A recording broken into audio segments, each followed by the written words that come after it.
हमारे घर में बरकत क्यों नहीं है? इसकी वजह क्या है? हमने कभी गौर किया? मेरा 2 बेटा 5 बेटा दिल्ली पंजाब कमाता है, 10 बीघा खेती का अनाज मेरे घर आता है, बरकत नहीं। पैसा किधर से आता किधर निकल जाए परेशान पता नहीं चलता है। घर में परेशानी अलग है, कभी वो बीमार कभी वो बीमार, कभी बच्चा बीमार कभी ये बीमार, कभी ये परेशानी कभी वो परेशानी। परेशानी खत्म होने का नाम नहीं ले रहा है, घर में रौनक नहीं। इसकी वजह क्या है जानते? जहां हराम का माल आएगा वहां बरकत नहीं होगी, वहां सुकून नहीं मिलेगा, वहां चैन नहीं मिलेगा।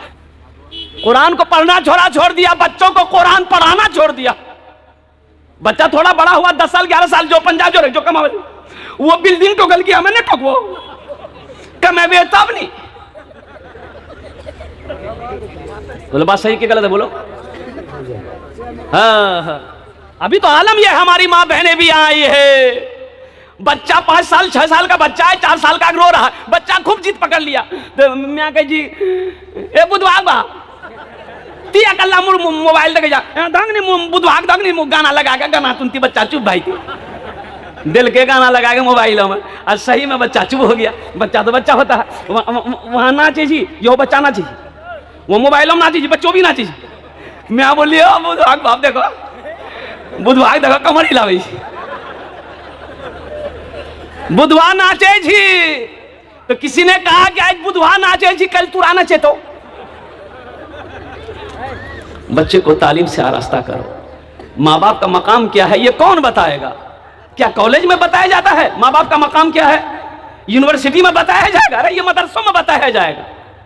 बच्चे को तालीम दो तो सही, कुरान तो पता क्या कहते हैं, बच्चों को पढ़ाओ तो सही। मैं तो ये कहता हूं कि अपने बच्चों को कुरान पढ़ाओ, तालीम से आरास्ता करो। अरे कम से कम आप जब मर जाओगे तो यही बच्चा कुरान पढ़कर दुआ तो कर देगा, दुआ तो कर देगा। इसलिए कि नेक औलाद छोड़कर जाना ये भी तो सदका जारिया है। अल्लाह के रसूल ने इरशाद फरमाया, नेक औलाद छोड़कर जाना सदका जारिया है। नेक औलाद, माँ मर गई बाप मर गया, ये बेटा नमाजी है, मुत्तकी परहेजगार है, नेक है, कुरान की तिलावत करता है, ये नमाज पढ़ेगा, दुआ करेगा रब की बारगाह में कि अल्लाह मेरा बाप मर गया है, मेरी माँ मर गई, उसके गुनाह को माफ कर दे। अल्लाह उसके बाप के उसकी माँ के गुनाहों को माफ कर दे। औलाद को नेक बनाना होगा ना, इसके लिए नेक बनाना, तालीम देना होगा, इसके लिए पढ़ाना होगा। बाप खड़े होकर पेशाब कर रहा था, बेटा जवान बेटा दकील की बोले बाबा आगे कर जाओ, बोली पेशाब, बोली देखे जाए पेशाब करिए, बोले बाबा खड़ा भाग मत पेशाब करो। मौलवी साहब इमाम साहब बोले जी खड़ा भाग पेशाब नहीं करना चाहिए। बोली ते मौलवी साहब चक्र मत रहो, साइंस तरक्की कर रही है, दुनिया कहां से कहां चलोगे ली अत्य मौलवी एक चक्र में। बेटा बोली नहीं करो करो करो। बेटा घर आया, आंगन आया, सीढ़ी लगाया, और सीढ़ी लगा के पेशाब करिए। तो बाप कहा कि क्या कर रहा है, मेरी नाक कटवाएगा। बोला यह तो तरक्की थी, हमारे बाप भाग खड़ा भाग पेशाब कर, मैं तोर बेटा सीढ़ी लगा के पेशाब करी, तरक्की है नहीं। बेकार जिंदगी को तू अपनी सवार ले, बेकार जिंदगी को तू अपनी सवार ले, तौबा का दर खुला है खुदा को पुकार ले, तौबा का दर खुला है खुदा को पुकार ले, खुदा को पुकार ले। इंशाल्लाह मेरे नौजवानों माँ बाप की खिदमत करोगे इंशाल्लाह? कितने लोग तैयार हैं इंशाल्लाह माँ बाप की खिदमत करोगे? अल्हम्दुलिल्लाह। एक जगह स्टेज से तकरीर करके नीचे उतरा तो एक नौजवान ने कहा कि मौलवी साहब रुको, हेलो बोलो। बोले कि हजरत एक मसला बात पूछनी थी। बोलो। तो बोला हजरत अभी आप तकरीर किए कि माँ बाप के कदमों के नीचे जन्नत है। मैंने कहा कि हुजूर की हदीस है कि माँ के कदमों के नीचे जन्नत है, बाप के कदमों के नीचे जन्नत है, बाप जन्नत के दरवाज़ों में से एक दरवाज़ा है। तो बोला नहीं ये बात समझ में आ गई मेरी कि माँ बाप के कदमों के नीचे जन्नत है। हमें तुरा से पूछे ये चाहन कि ठीक छी मैं बापा कदमों के नीचे हमें जन्नत छी, तो सास ससुरों कदमों के नीचे हम कुछ है कि नहीं? मैंने कहा कहना है तो ब्याह कर ले। बोला यहाँ इंतजार में नहीं करना था करता।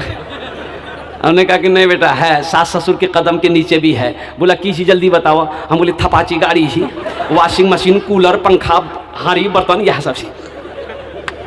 हाँ मेरे नौजवानों, जलसा इस्लाह मुआशरा का जलसा किया हो। बहुत सारी कमियां हैं हमारे मुआशरे के अंदर में, और अभी एक कमियां जो आ रही है हजरत, अभी जो नज़र के सामने हमारे हम लोगों के सामने में अभी जो बंधन लोन, तौबा तौबा या अय्युहल्लज़ीना आमनू तूबू इलल्लाहि तौबतन नसूहा।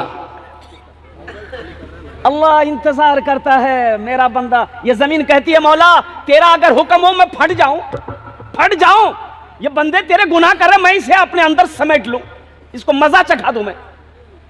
समंदर कहता है मौला तेरा हुक्म है तो मैं चढ़ जाऊं।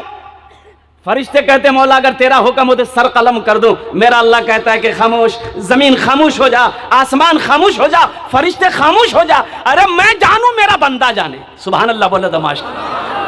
मैं जानू मेरा बंदा जाने, मैं तो इस इंतजार में हूं कभी तो मेरा बंदा तौबा करेगा। मैं इस इंतजार में हूं कभी तो मेरा बंदा तौबा करेगा। अल्लाह बड़ा खुश होता है बंदा जब तौबा करता है। मेरे नौजवानों, अपने गुनाहों से हमेशा तौबा करते हो। कोई बड़ा गुनाह हो गया है, घबराओ नहीं, दिल को छोटा नहीं करना है कि हमसे बड़ा गुनाह हो गया, अब नमाज कैसे पढ़ेंगे हम, अब कैसे होगा। तौबा का दरवाजा खुला हुआ है, तौबा का दरवाजा खुला हुआ है। बुखारी शरीफ की हदीस है, अल्लाह के रसूल सल्लल्लाहु अलैहि वसल्लम इरशाद फरमाते हैं, ये मजमा बेटा कि बनी इसराइल में एक बहुत बड़ा गुनहगार था, बहुत बड़ा गुनहगार था। बनी इसराइल में 99 आदमी को मार चुका था। कितने आदमी मारा था? उगरो काम झील सुपारी लेना और सुपारी लाकर टपका देना। आखिर था तो इंसान था। सोचा कि नहीं, जब मेरी मौत होगी मेरा अल्लाह पूछेगा कि 99 आदमी को मारा, मैं क्या जवाब दूंगा। सोचा कि नहीं, तौबा करना चाहिए, हो सकता मेरी तौबा कबूल हो जाए। उसे पता नहीं था कि तौबा का दरवाजा खुला। एक राहिब के पास गया, और राहिब के पास गया, बैठा तो राहिब ने कहा भाई कहाँ से आया? बोला मैं फलां बस्ती से आया। क्या काम है? बोला मैं हजरत एक मसला पूछनी थी। बोला पूछो। बोला हजरत मसला ये है कि मैं 99 आदमी को अब तक मार चुका हूँ। बोला फिर यहाँ क्या करने आया है? बोला नहीं, वह मसला पूछ ले तोरा से कि अब हम तौबा करना चाहते हैं, मेरी तौबा कबूल होगी कि नहीं। तो राहिब बोला शर्म करो, 99 आदमी को मार के आया तौबा करने, तेरी तौबा कबूल नहीं होगी, चल चल जा जहां से जा। तो राहिब बोलियो नहीं रहती। बोला नहीं। बोला अच्छा नहीं रहती तो फिर ये 99 का नहीं रहती। निकाल के तलवार वो गर्दन उड़ा ली। बोली जब तौबे कबूल नहीं रहती। बाबू तुम्हारा माइक बहुत अच्छा है, अपना नंबर दे देना, तुमको कलकत्ता जरूर बुलाएंगे हम। नहीं मैं ठीक सी। जब तौबा कबूल ही नहीं होगी तो फिर ये 99 कह रहेगा। कितने हो गए भाई?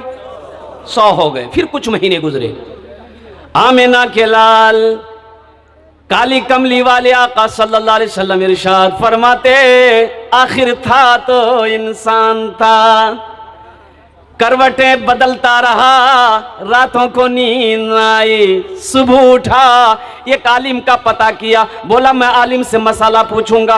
कई दिनों के सफर करने के बाद एक आलिम की बारगाह में पहुंचा और जाकर अदब से बैठता है। आलिम निगाह नीचे करके बैठा हुआ है और कुर्बान जाइए आने वाले से निगाह उठा के देखा। बोला क्या बात है? बोला हजरत मैं बहुत दूर से सफर करके आया हूँ, 100 आदमी का मैं कत्ल कर चुका हूँ, हजरत मैं तौबा करना चाहता हूँ, क्या मेरी तौबा कबूल होगी? उस आलिम ने कहा कि हाँ, अल्लाह का तौबा का दरवाजा खुला है, तेरी तौबा अल्लाह अपनी बारगाह में कबूल कर लेगा। सुभान अल्लाह बोले तो।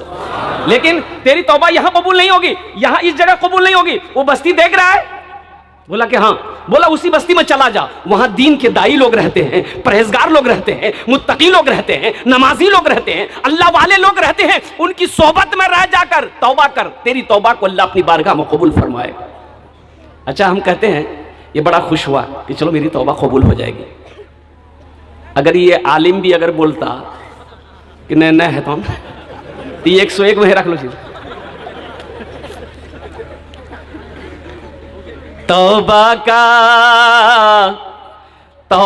का दरवाजा खुला है, हश्र की तैयारी कर लो, हश्र की तैयारी कर लो।